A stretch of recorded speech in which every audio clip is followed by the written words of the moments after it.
Fall and winter is coming. I hope y'all are excited. I'm very excited. I love the winter. I'm a winter baby. I love the winter. I'm not a summer type of guy, bro. Summer, it's hot. Like, I don't deal with the hot weather. Like, I don't like it like that, you know. I really can't wait for winter. Puffer season, fur jacket season. Oh, that's my season. I love the winter. I love my Timbs, wearing Timbs. You don't really need a fit in the winter. You just need black tee, white tee, your jacket, you're good. That's it, you're good. Summer, gotta do too much. Not a t-shirt wearing type of, you know, winter baby stand up. If you're a winter baby, stand up. Today I put on my IG to ask me some questions. If you don't know my IG, the link will be in the description. So I'm gonna just be answering some questions y'all asked me. And I said in the IG thing, I said to ask me anything. It don't matter. So there's no set subject, whatever. So yeah, just going into it. I'm not gonna lie, y'all asked a lot of deep questions too, like some deep questions. So we're actually gonna get into it, you know. But downtown is crazy. I see a lot of BS.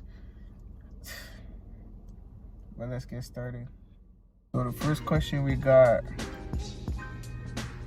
is, what's your biggest fear in life and how do you fight it?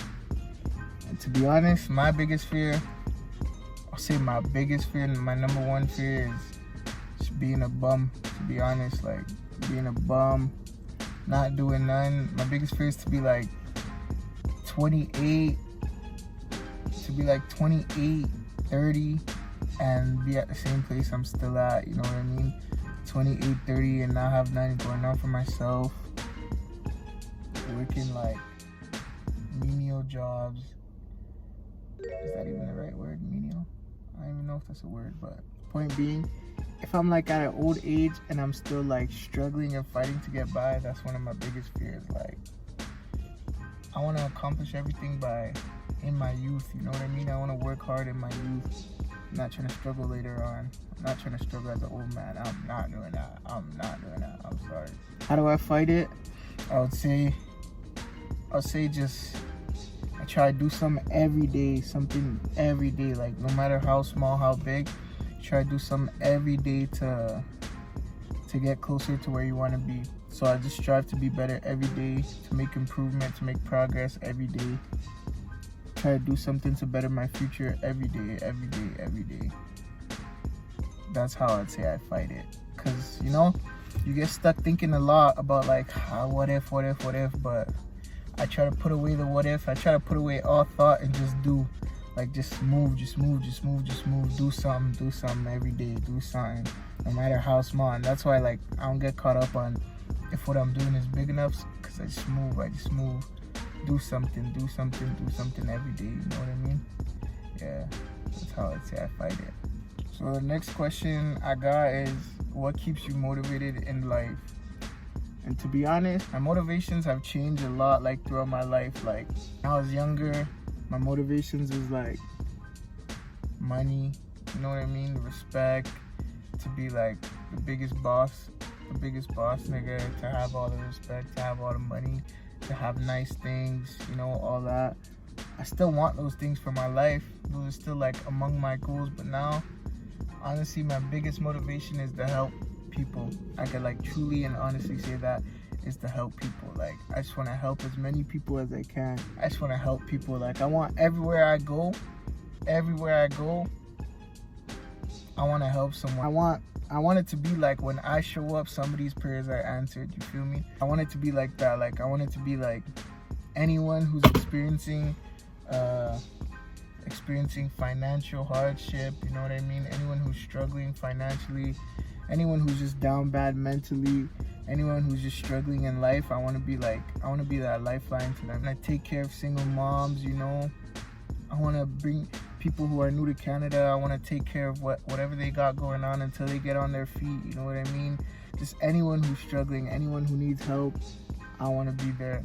Those are my motivations. The things I was lacking, I want to give everyone those same things, you know what I mean? Like, I want to make sure nobody lacks. No one who comes across me can lack anything. That's my biggest motivation in life. Like, the way we grew up, my parents worked hard, you know what I mean? Like, they tried, like, they did their best coming from where they came from, you know, and they still found a way to build a life, you know? So, yeah, but they tried their best. But, you know, as a kid, we didn't always have everything. So my biggest motivation is to make sure nobody ever lacks anything, you know? And the next question I got, how do you stay positive when everything is going wrong? For me, this was a hard one for me to learn. Like, I was the type of person that if something goes wrong, even something small, that's like throwing my week off. Like, my week, not even my day. Like, something goes wrong, that's throwing my whole week off. Like, I'm just mad, I'm just angry, I'm just discouraged, I'm just down bad. Like, anything could get me down before. But now that I've learned, like, in my experience in life, everything wrong, everything bad, when things go wrong, the way I stay positive is because I've experienced when things go wrong, things can never really go wrong. Like, really though. And I'm like, I know there's like extremes, like, what if this happens, what if that happens? But in my experience, everything bad that ever happened to me, to be honest, I could say it was a valuable lesson. Like, no cap, no lie, it was a lesson. It was honestly a lesson. No matter how much it hurt in the moment, no matter how down bad I was in the moment, and no matter like how big the mistake was, and the ones I shouldn't have made, and whatever, no matter how bad it was, I learned from it, you know what I mean? And I got better from it. You bounce back. The only time you lose is to learn and win again. You use your losses to learn, just so you could come back and win again. Like, that's how I stay positive. Life doesn't end at your mistakes, you know what I mean? It doesn't end in that week that things are going wrong. It doesn't end on that bad day.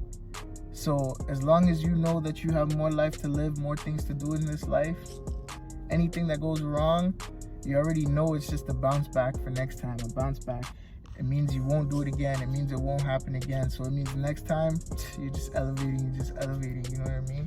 That's how I stay positive when things go wrong. A lot of times in life, it's the way we interpret things, you know what I mean? You see everything's going wrong, but it's like a slingshot and we don't even know it. Like, you're getting pulled back just to go forward, you know what I mean? That's how I stay positive. That's what I keep my mind on. Every time you want to go forward, you got to expect to get pulled back a little bit, you know what I mean? Like a slingshot, like a catapult. You pull it back for more momentum to go forward. That's the way I see it. So that's what I think when everything's going on. That's how I stay positive, you know? Somebody said, I'm answering all questions. So somebody said, why are Haitian men the way they are? Listen, Haitian men are the most loyal, trustworthy, wholesome, perfect boyfriends, husbands, everything you could come across. Haitian men are kind, they're sweet, they're loving, they're caring, you know what I mean?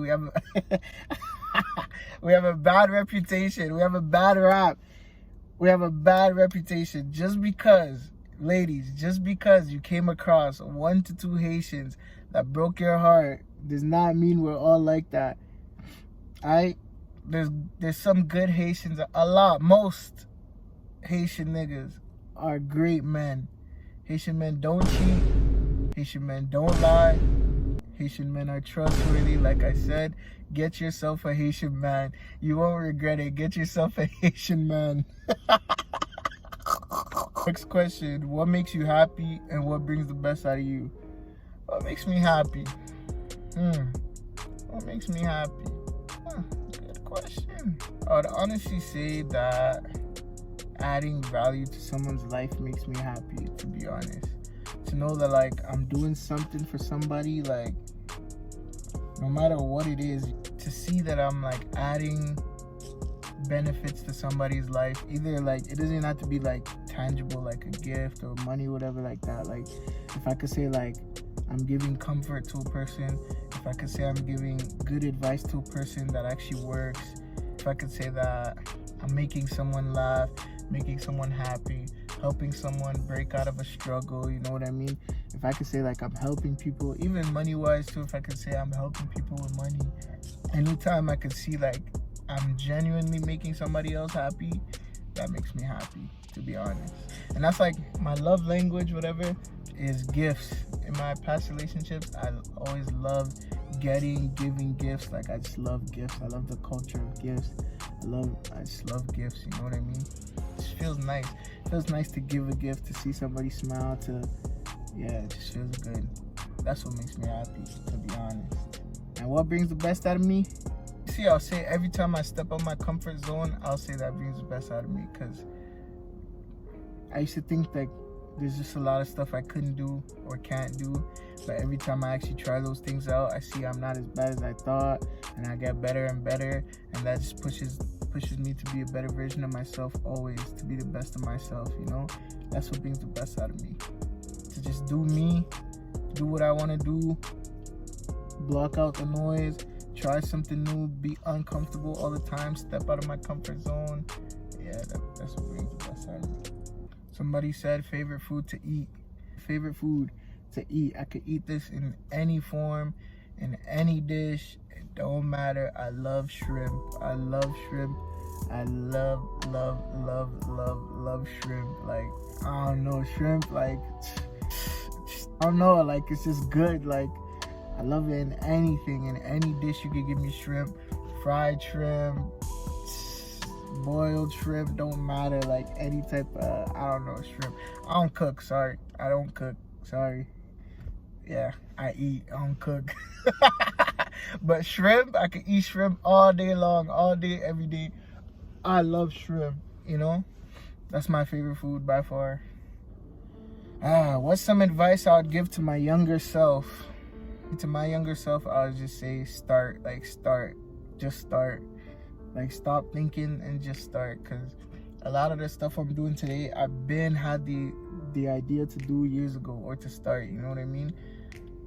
And if I would have started way back, like, who knows where I would have been now, you know? So many ideas I had, you know what I mean? And I would just be stuck thinking about it, like, oh, but I need the best this, I need the best that, I'm gonna wait till I get this, I'm gonna wait till I get that, I'm gonna wait. And you know, I got stuck in what somebody once told me is analysis paralysis. Like, literally paralyzed in analysis, just analyzing everything rather than just like going and doing it. So that's what I'll tell my younger self. Just start, like, just do something. You have all these ideas, just do it. Stop thinking and just do it. Right, next question. What was the most difficult part of spending more time alone? To be honest, the most difficult part for me personally, spending more time alone, was FOMO. Like, damn, FOMO, bro. Like, missing out on some nights, some trips, like, that was hard.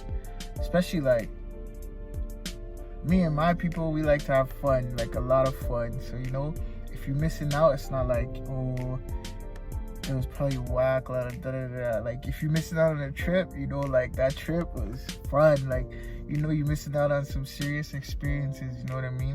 That's the hardest part, FOMO, missing out on, like, nights, like, lit nights, cool experiences, all that, and you know what I mean? And you're just alone, you see everybody else just turning up, having fun, you know what I mean? That was hard. That was the hardest part, to be honest, but it was worth it. Another hard part, though, I'll say, like, equally as hard, is just being by yourself, you know, like, trying to find out who you are. It's pretty hard too, because you don't know where to start. Like, you don't know where to start. Like, are you just gonna really sit in your room talking out loud to yourself? So that was hard too, but yeah. Yo, rate my waves, be honest. Rate my waves on a scale 1 to 10. Rate my waves and be honest. Be honest. They're nowhere near ready yet. They're not official yet, but they will be. But rate it though. What do you do when you're struggling to find purpose in your life? When I'm struggling to find purpose in my life, I just remember, first of all, I remember, but I also think of, like, what do I want out of this life? You know what I mean? What do I want people to say about me if I'm dead? What do I want my funeral to look like? What do I want to be, like, left over after I leave? You know what I mean? And the money is one part, like, yeah, pass down money to my kids, and yeah, that's just whatever, that's gonna happen regardless. But, you know, The things I think about are like legacy. Like, how many people will come to my funeral and say, he changed my life, he changed my life, he changed my life. Like, I want a bunch of people who never even seen each other before, from different parts of the world, people who don't know anything about each other, and all of them to have stories about how I changed their lives, impacted their lives, you know what I mean? So anytime I'm struggling to find purpose in life, I think about that. Next question somebody asked, if you could share one lesson that life has taught you, what would it be? And honestly, the biggest lesson life has taught me is that life goes on. Life goes on, life goes on. Like, one of my favorite sayings is "C'est la vie," like, it's life. This is life. Like, life goes on. No matter how hurt you are, life goes on. No matter how angry, bitter you are at life, life goes on. No matter how mad you get, life goes on. No matter how much you cry, life goes on. Life goes on. Like, life goes on. Bills keep coming. People keep going to work. People keep going to school. People wake up. People go to sleep. The sun goes up. The sun comes down. Life goes on. Life goes on. And that's really the mentality you really have to carry. Like, I'll say, like, the mentality I've adopted is, if something fucked up happens to me, I give myself a little bit, like, whatever, however much it may be, an hour, 2 hours, a day, whatever, how long it is. You give yourself, you select the time and you give yourself that time to feel bad for yourself, to feel sorry for yourself, to cry, do whatever you need to do, be mad or whatever. But after that, life goes on and you go on with it. Like, you move on. Like, that time is over. You leave it behind and you move on with life. Like, life goes on. And I'm telling you, like, it's easier said than done. I know, like, it's really easier said than done. But it's the harsh truth. Like, you really gotta have that mentality, because life will go on and leave you quick. It'll leave you quick if you let it. You know? If you let it. And a lot of people get mad. A lot of people get offended and they stay mad. Like, no, someone has to come recognize this. Someone has to come recognize this. Someone has to come see my pain, recognize my hurt. But in reality, no one really has to. And a lot of people won't. Majority of people won't. Like, no one will. You have to move on. You have to. No victim mentality. Like, don't be a victim to your own life, and don't be a victim to your own circumstances. Move on. Rise above. It's the best way. Rise above always. Life goes on. Thought the whole world would stop for my feelings. Everything would stop. No more work. The sun, stay where you are. Everyone stop. Listen. See me. I'm hurt. I'm mad. It never happened. Life went on. Life went on. And life was passing me by before I woke up. Like, life goes on. That's the number one lesson life has taught me, to be honest. Someone asked me, how are you? Thank you. Thank you for asking me. I'm doing great. Thank you. I'm doing great. How about you? How are you? Thank you for asking. I'm actually doing good, though. Life is good. Life is good. Everything's going good. Everything's going according to plan. Thank you. Somebody asked, how do you feel on your own friends eventually becoming your ops because they are snakes? My nigga, what are you going through, my brother or sister? What are you going through? No, I'm not laughing though, but no, I'm playing though. I'm not laughing at you, but honestly, that's a shitty situation. I know it's probably painful, you know what I mean? And it sucks. Like, not everybody, no matter how close they seem to you, not everybody loves you. Not everybody has your best interests at heart. It could be anybody. It could be even family, you know what I mean? And honestly, I know you probably don't want to hear this because you're hurting, but the truth is, it's for the best. Like, that's really what you want. That's really what you want. To see people's true colors, to see who's really for you, who's really against you, you know what I mean? And it's actually a blessing. Like, to see people exposed for the snakes that they are, it's a blessing, you know what I mean? Like, and one big thing I see these days, like, one thing I see a lot in a lot of people is, like, they pay more attention to the people who don't love them, the people who hate them, the people who talk shit about them, the people who give them negative attention. People pay way more attention to those people than the people who actually love you, the people who actually, like, want the best for you, have your best interest at heart, you know what I mean? Pay attention to the people who love you. Like, if people snaked you out and now they're your ops, leave them there. Like, kick the dust off your feet, leave them there, and now you give all your attention to those you know love you, to those you know are your real friends, to those you know have your best interests at heart, and pick the right friends. Like, a lot of people pick friends based off like what they can give them, the reputation of the person, be a part of a group or whatever like that. But like, show attention, pick friends based off like the energy they show you, you know what I mean? Like, to who actually has love in their heart for you, you know what I mean? Pick those friends. If they're your ops and they switch up on you, fuck them. Honestly, fuck them. Truly. So that's all the questions. Thank you for the questions. I appreciate it. Got a lot of questions, to be honest. Thank you. I actually like doing it, you know what I mean? I always thought, like, I was kind of anxious about it, but I'm actually glad I did it. We'll do it again soon. I actually enjoyed it. Comment if you liked it. Like the video if you liked it. We'll do this more often, you know what I mean?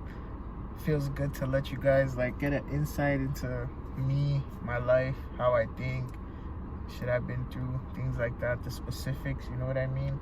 So like, comment your favorite part from this.